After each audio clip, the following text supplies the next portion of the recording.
ओम नमः शिवाय. शतरुद्र संहिता अध्याय 1. शंकरांचे 5 अवतार. शौनक म्हणाले, हे व्यास शिष्य सूतजी, तुम्ही खरोखरच भाग्यवान आहात. शिवजींनी सज्जनांचे प्रतिपालन केलेल्या अवतारकथा सांगण्याची कृपा करावी.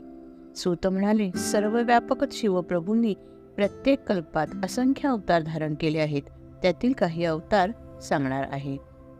श्वेतलोहित नावाच्या 19व्या कल्पात शिवजींचा पहिला अवतार झाला. त्याचे नाव सद्योजात. त्या कल्पात ब्रह्मदेव परब्रह्माचे ध्यान करताना श्वेतलोहित वर्णाचा एक कुमार उत्पन्न झाला. सद्योजात कुमार शिव आहेत हे लक्षात येताच आनंद झाला. त्यांच्या चिंतनाने श्वेतवर्णाचे परमोत्कृष्ट आणि परब्रह्म स्वरूप 4 कुमार उत्पन्न झाले. सुनंद, नंदन, विश्वनंदन आणि उपनंदन ही त्यांची नावे होत. ते त्या महात्म्यांचे शिष्य झाले. सद्योजात रूपाने प्रकट झालेल्या शिवजींनी ब्रह्माला ज्ञान आणि सृष्टीरचनेचे सामर्थ्य दिले. त्यानंतर रक्त नामक 20वा कल्प झाला. ब्रह्माचे शरीर रक्तवर्ण झाले. त्यांना एक पुत्र झाला. त्याच्या शरीरावर सर्व लाल आभूषणे होती. त्याला 4 पुत्र झाले. वीरज, विवाह, त्रिशोक आणि विश्वभावन ही त्यांची नावे. वामदेवरूपी शिवप्रभूंनी ब्रह्मदेवाला ज्ञान आणि सृष्टी उत्पन्न करण्याची शक्ती दिली. पीतवासा या 21व्या कल्पात ब्रह्माजींनी पिवळे वस्त्र धारण केले. त्यांना पिवळी वस्त्र धारण केलेला प्रौढ कुमार झाला. तो तत्पुरुष शिव आहे हे त्यांनी जाणले. त्यांच्यापासून योग प्रवर्तक निर्माण झाले. पुढे शिवनावाचा दुसरा कल्प निर्माण झाला. त्यावेळी सर्वत्र जलच जल होते. ब्रह्मदेवाने तो अघोर रूपातील शिव आहे हे ओळखले. शिवजींच्या कृपेने कृष्णशिख, कृष्णास्य आणि कृष्णकंठधारी असे 4 कुमार प्रकट झाले. हे योगाचे प्रवर्तक झाले. त्यानंतर पुढील कल्प सुरू झाले. त्याचे नाव विश्वरूप. त्यावेळी सरस्वती प्रकट झाली. जटी, मुंडी, श्रीखंडी व अर्धमुंड ही बालके शिवजी कृपेने निर्माण झाली. ईशान पुरुष, अघोर, वामदेव आणि ब्रह्म या शंकरांच्या मूर्ती प्रसिद्ध आहेत. ईशान संज्ञक स्वरूप हे कर्ण, वाणी आणि आकाशाचे अधिष्ठान आहे. पुरुष नामक रूप त्वचा, हात, स्पर्श, वायूचे अधिष्ठान आहे. अघोर नामक रूप शरीर रूप, रस आणि अग्नी याचे अधिष्ठान आहे. वामदेव हे जीभ, गुदा, जलाचे अधिष्ठान आहे. सद्योजात नामक रूप हे नाक, उपस्थ, गंध आणि भूमी याचे अधिष्ठान आहे. शिवजीची ही सर्व रूपे वंदनीय आहेत.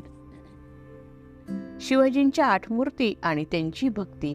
नंदीश्वर म्हणाला, शिवजींचे 8 अवतार सांगणार आहे. हे विश्व त्या 8 मूर्तीचे स्वरूप आहे.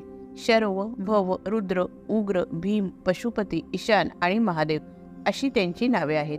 पृथ्वी, जल, वायू, अग्नी, आकाश, क्षेत्रज्ञ आणि चंद्र यांच्यामध्ये ती सर्वादी 8 रूपे अधिष्ठित आहेत. शंकरांच्या जलात्मक रूपाला भय म्हणतात. ते विश्वाचे भरणपोषण करतात. शिवरूपाला उग्र ही संज्ञा आहे. आकाशात्मक जे रूप आहे त्याला भीम असे म्हणतात. जीवात्माचे अधिष्ठान असलेल्या जीवास पशुपती असे म्हणतात. त्यांचे जगाला प्रकाशित करणारे रूप त्याला ईशान म्हणतात. जगाला शांत करणारे चंद्रात्मक रूप आहे त्यास महादेव म्हणतात. शिवजीचे आता हे 8वे रूप आहे. ते मूर्त, अमूर्त अशा मूर्तींना व्यापून आहेत. म्हणून संपूर्ण विश्व हे शिवमय आहे. वृक्षाच्या मुलांना पाणी घातले की त्याच्या फांद्या वाढतात. त्याप्रमाणे शिवजीचे पूजन केले असता हे शिवस्वरूप विश्व परिपुष्ट होते. भक्तांना आनंदात पाहून शिवजींना परम समाधान लाभते. हे संपूर्ण विश्व शिवात्मक आहे. जो विश्वावर प्रेम करतो त्याला शिवप्रभूंचा कृपा प्रसाद लाभतो. म्हणून प्रत्येक क्षणी सर्वांवर उपकार करण्यास तत्पर असावे. ज्याला स्वतःच्या कल्याणाची इच्छा आहे त्याने परमश्रद्धेने निस्वार्थ भावाने शिवजींची सेवा करावी. शंकरांचे अर्धनारी नररूप. नंदीश्वर म्हणाला, सनतकुमारजी, आता मी तुम्हाला अर्धनारी नर रूपाविषयी सांगतो.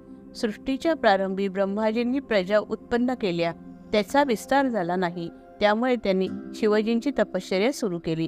शिवजींनी आपल्या कामदा मूर्तीमध्ये प्रवेश केला आणि अर्धनारी नर रूपाने ब्रह्माजींसमोर प्रकट झाले. ब्रह्माने त्यांना नमस्कार केला. शिवजींनी आपल्या शरीराच्या स्त्रीरूप भागाला म्हणजेच शिवादेवीला आपल्यापासून विलग केले.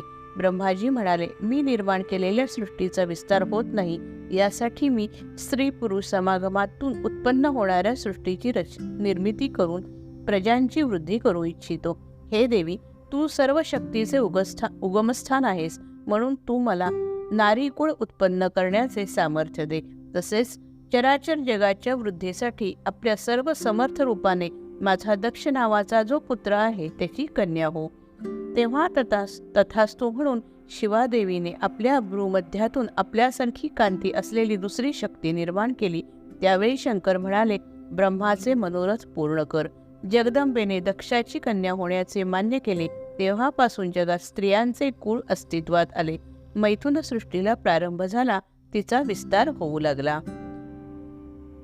वाराह कल्पातील शिवजींचे 9 अवतार. नंदीश्वर म्हणाले, सनतकुमारजी, एकदा शिवजींनी ब्रह्माजींना स्वतःचे चरित्र सांगितले. शिवजी म्हणाले, ब्रह्माजी, वाराह कल्पातील 7व्या मन्वंतरात सर्व लोकांना प्रकाशित करणारे कल्पेश्वर जे तुमचे पणतू आहेत ते वैवस्वत मनुचे पुत्र होतील.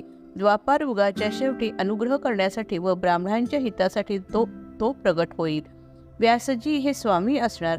त्यानंतर शिवादेवीसह श्वेत नामक महामुनींच्या रूपाने प्रकट होणार. त्यानंतर हिमालयावर शिखा धारण केलेले माझे शिष्य उत्पन्न होतील. श्वेतशिख, श्वेताश्व आणि श्वेत लोहित 4 शिष्य ध्यानयोगी असतील. ते मला जाणून माझे भक्त होतील. दुसऱ्या द्वापारयुगात सत्य नावाचे प्रजापती हे व्यास होतील. कलियुगात सुतार नावाने प्रसिद्ध होईल. दुदुंबी, शतरूप, ऋषिक, केतुमान हे 4 वेदज्ञ ब्राह्मण माझे शिष्य होतील. ते ध्यान योगाने मला जाणून मुक्त होतील. तिसऱ्या द्वापारयुगात भार्गव नावाने व्यास होतील. मी दमन नावाने प्रसिद्ध पावेन. विशोक, विशेष, विपाप आणि पापनाशक असे 4 शिष्य असतील. त्या अवतारात शिष्यांसह व्यासांना निवृत्ती मार्ग दाखवीन. चौथ्या द्वापारयुगात अंगिरा हे व्यास होतील. तेव्हा मी सुहोत्र नामाने प्रकट होईल. सुमुख, दुर्मुख, दुर्दम आणि दुरतिक्रम नावाचे शिष्य असतील. 5व्या द्वापारात सविता नामक व्यास होतील. तेव्हा मी कंक नावाचा तपस्वी होईन. सनक, सनातन, सनंदन व सनतकुमार हे माझे शिष्य असतील. 6व्या द्वापारात मृत्यू नामक व्यास होतील. ते वेदाचे विभाग पाडतील. मी लोकाक्षी नावाने प्रसिद्ध होईन. सुधामा, विरजा, संजय आणि विजय हे माझे शिष्य असतील. 7व्या द्वापाराच्या आरंभी शतक्रतू नावाचे व्यास होतील. तेव्हा मी जैगीशत्य होईन. सारस्वत, योगीश, मेघवाद व सुवाहन हे माझे 4 शिष्य होतील. 9व्या द्वापारात मुनिश्रेष्ठ सरस्वती हे व्यास म्हणून प्रसिद्ध होतील. मी ऋषभ नावाने प्रसिद्ध होईन. पराशर, गर्ग, गार्गव व गिरीश हे शिष्य असतील. या अवतारात भद्रायू नामक राजकुमाराला मदत करणार. जय जय रघुवीर समर्थ.